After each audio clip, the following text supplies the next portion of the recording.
Rendez-vous est pris pour l'Amazonie. J'ai peut-être donné la parole à Cyril Ramaphosa avant de conclure.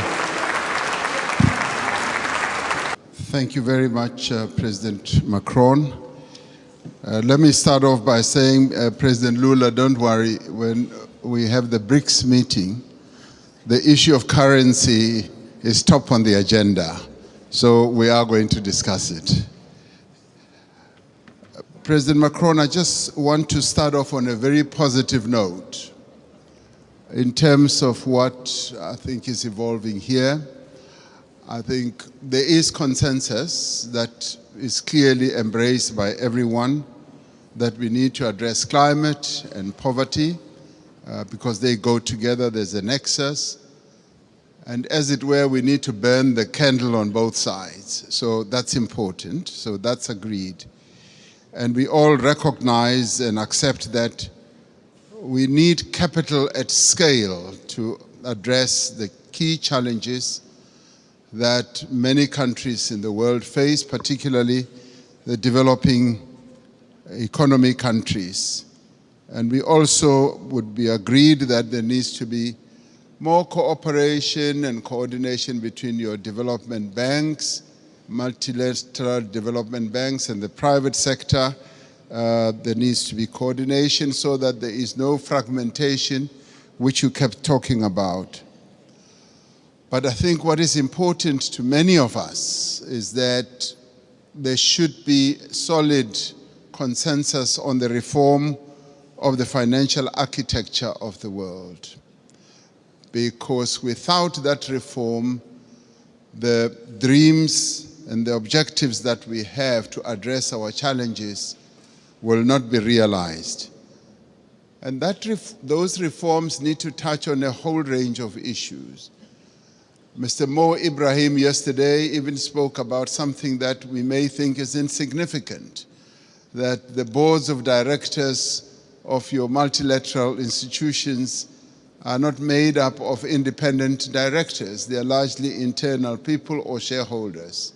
So that in itself, for us, it's an important reform. We also need to look at the distribution of the special drawing rights.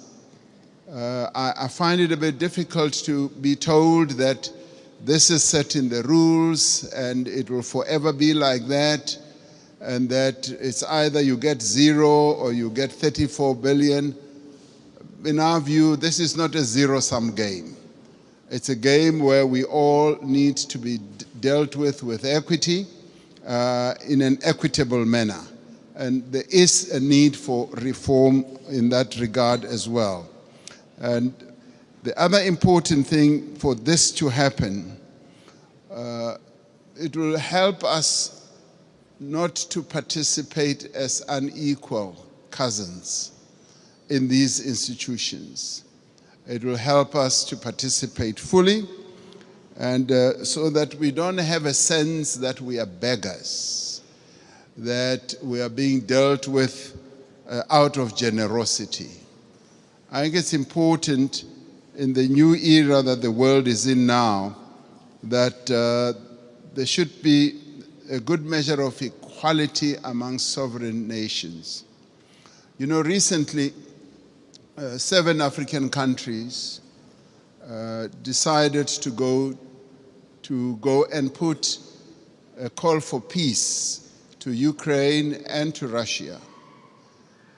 And we raised a number of issues. Zambia was represented, Comoros was represented, Republic of Congo was represented, Senegal was represented, Uganda, as well as South Africa. So we were all represented, and Egypt as well. So we were all at one, that even as we were going to address an issue of the war which has had a negative impact on the African continent, which is the rise in prices for food, rise in prices for fertilizers, we were clear that we are not going there as beggars. We are not going to ask for a favor to both Ukraine and Russia. We were going there to say, open up the Black Sea Channel so that the grains and the fertilizers should go into the world market. So we were not on a begging mission, even as we are in great need as a continent and all that. That should go to demonstrate that Africa should never be seen as a continent that needs generosity. We want to be treated as equals. Even in the multilateral institutions, we want to be treated as equals. And if our equity is at a low ebb, there must be ways in which that can be addressed. To us, this is very important. Our sovereignty is one of the things that we hold on dearly to. And we demonstrated that very clearly to both President Zelensky and to President Putin when it came to this issue. Even as there were suggestions that, yes, we can donate this, we can donate that, we said, we want you to release these grains and fertilizers to the world market so that the world can trade in these commodities and other issues we can handle in a different way. I wanted to make that point so that it should be understood where Africa has evolved up to. We want to be key players on the world stage, want to be key players even in the financial markets and in the MDBs. Now, these are the positive things. I do, Mr. President Macron, want us to address another issue which to us is a bit of a negative. You will have heard President Sisi talking about the 100 billion that was promised in Paris. President Sassou Nguesso yesterday as well also spoke about it at the dinner. Now, there is that issue that a number of the commitments that have been made have not really been fully lived up to. But before I get into details, let me immediately say that we recognize the many initiatives that have been put on the table, and a number of countries here have done so. Germany has gone out of the way to put a number of initiatives, and the US has also done a number of things. But there have been times when we felt like we were beggars. I played a key role as chair of the African Union during the COVID period. We felt like we were beggars when it came to vaccine availability, when we felt we needed access to vaccines, and the northern hemisphere countries had bought all the vaccines in the world, and they were hogging them. And they didn't want to release them at the time when we needed them most. And we felt like we were begging. And at times it felt like they would just be droppings from the table, that yes, we will give you that and that. And let me tell you something that generated a lot of resentment. We resented that, and it got worse when we said we want to manufacture our own vaccines. And when we went to the WTO, there was a lot of resistance, enormous resistance. And we kept saying, what is more important, life or profits by your big pharmaceutical companies? And that too, I must tell you now, generated and deepened that disappointment and resentment on our part, because we felt like life in the Northern Hemisphere is much more important than life in the Global South. And these are issues that need to be addressed. And I'm glad that we are all seated here like this, because we've got to get to the heart of these matters and address them. Now, I come to promises that have been made. And Chancellor Scholz was saying, we've got to walk the talk. Yes, we want to see the talk being walked. President Sassou Nguesso yesterday said at the dinner, $100 billion was promise per year. And he was saying, I've never seen that.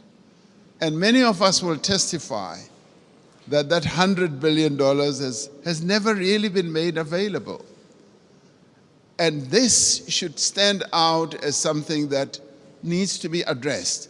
Because sometimes we sit at conferences like this and say, yes, we'll make this available, and we believe you.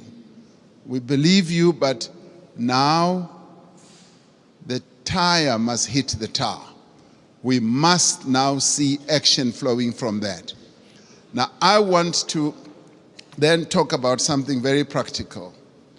President Sassou Nguesso raised it yesterday. He said he would be happy if flowing from this summit, we do something very practical on the infrastructure side. Having said that 600 million people in Africa do not have electricity, and yet we've got all the resources to generate electricity, particularly the mighty Congo River. And that there have been plans to build a number of power stations that will generate, in my calculation, up to 70,000 megawatts. And he said, and I want to speak in support of this proposal, that to prove that these summits are not summits where we just talk, flowing from the Paris COP as well as others, let us now put money on the table and collectively say we are going to address this mega project. A mega project which will in the end generate electricity for up to 12, 15 African countries all at one go. And this is a project that I think the multilateral development banks here working together, the call that you've made, President Macron, can actually fund. And where, as we rise from this, we should be able to say the Inga Dam is now going to be developed into the Inga Power Station, the one that President Sassou Nguesso mentioned, and the next one as well. If we can do that, then we as Africans will now be convinced that these summits are really meaningful. We will now go home and say, you know what, it's worthwhile going to these summits, coming to Europe, and to listen to all the promises because they are willing to act on the promises. This is what President Macron, I believe, will be one of the most important outcomes. The reform of the financial architecture, as well as a practical project, infrastructure project that is going to add a lot of value. President Sisi and I have been talking about a railway from Cape Town to Cairo for years. We will leave that for the next summit, but the one on generating electricity and building power stations on the Inga Dam is the most important, that is immediate, that I believe needs to be addressed now. Let's get that done, and then we will be convinced that you are serious with the promises that you make. Thank you.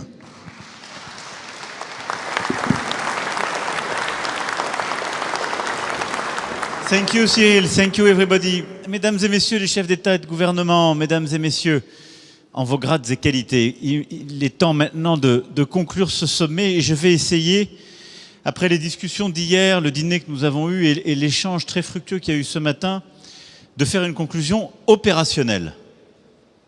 Parce que